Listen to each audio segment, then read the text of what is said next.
প্রিয় দর্শক মণ্ডলী, আসসালামু আলাইকুম। আজ আমি আপনাদের নিয়ে চলেছি বাংলাদেশের উত্তরের এক স্বপ্নঘেরা জনপদে, ঠাকুরগাঁও জেলায়। শীত ভোরে কুয়াশা ভেজা মাঠে দাঁড়িয়ে দূরে তাকিয়ে থাকলে একটা গন্ধ আসে। না, ফুলের না, ওটা খেজুর রসের মিষ্টি গন্ধ, ওটা মাটির চুলায় গরম ভাপে সেদ্ধ হওয়া ভাপা পিঠার ঘ্রাণ। আর সেই ঘ্রাণেই লেখা থাকে ঠাকুরগাঁওয়ের গল্প। এই মাটির, এই মানুষের, এই খাবারের। ঠাকুরগাঁও সদর, খেজুরের রস আর পাটালি গুড়ের গল্প। সদরের প্রত্যন্ত গ্রামগুলোতে শীত মানেই উৎসব। খেজুর গাছগুলো একেকটা আশীর্বাদ যেন। রাতের শেষে রস নামানোর সময় বাবারা যখন হাঁড়ি হাতে মাঠে বের হন, তখন সন্তানরা জানে সকালটা মিষ্টি হবে। রস গরম গরম খেতে খেতেই মা বানিয়ে ফেলেন গুড়।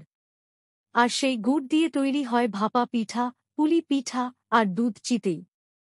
একটা পিঠা মুখে দিলেই চোখে ভেসে ওঠে মায়ের মুখ, ঠাকুরমার হাত, উঠোনের কোণে বসে পিঠা বানানোর সেই ব্যস্ততা। রানী সমকৈল, শীতল ভুনার ঝাঁঝে জেগে ওঠে রসনা। রানী সমকৈল যেন শুঁটকির স্বর্গ। এখানকার শীতল ভুনা শুধু রান্না নয়, একরকম শিল্প। শুঁটকি ভেজে তার সঙ্গে পেঁয়াজ, রসুন, শুকনো মরিচ আর ঘন ঘন নাড়াচাড়া।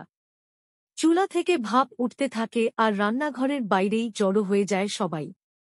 এই খাবারে আছে মায়ের ঝাঁঝ, বাবার কষ্টের ঘাম আর বোনের কৌতূহল। এক থালা ভাত আর এক চামচ ভুনা, এই সরলতায় যে সুখ, তা শহরের দামি হোটেলেও মেলে না। পীরগঞ্জ, আলুর দেশে আলুর চপের আত্মা। পীরগঞ্জ মানেই আলুর রাজত্ব। শীতকালে পাকা আলু উঠলে চারদিকে আলুর মেলা। কেউ করে আলুর চপ, কেউ করে বড়া। বিকেলের স্কুল ফেরতা শিশুদের জন্য মা হাতে তুলে দেন গরম গরম চপ, আর উঠোনে বসে সবাই ভাগ করে খায়। এই চপে মেশানো থাকে মার শাসন, আদর আর নিঃশব্দ ভালোবাসা।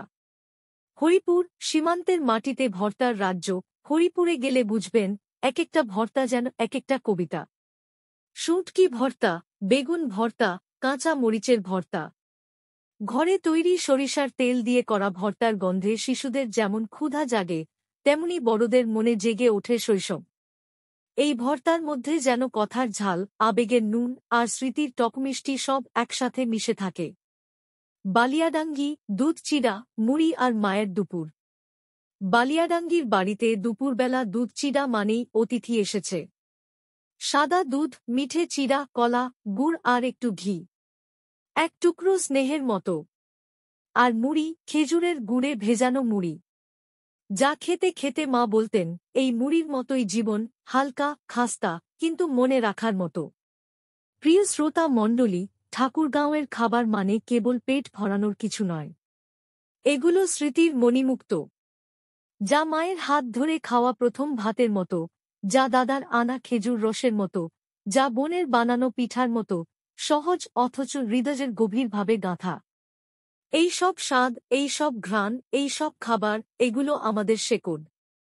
ঠাকুরগাঁও মানেই তাই ভাতের থালায় জীবনের গল্প লেখা এক জেলা। আপনি যদি ঠাকুরগাঁওয়ের খাবার খান, তবে শুধু জিভ নয়, মনও বলে উঠবে, এই তো আমার ঘরের স্বাদ। দর্শক মণ্ডলী, দ্বিতীয় পর্বে আমরা চেষ্টা করব ঠাকুরগাঁও জেলার আরও কিছু ঐতিহ্যবাহী খাবারের তথ্য নিয়ে হাজির হবার। এই চ্যানেলের মাধ্যমে আপনার জেলার ঐতিহ্যের কথা সবাইকে প্রকাশ করবেন। বন্ধুরা, সাবস্ক্রাইব করতে ভুলবেন না। ধন্যবাদ।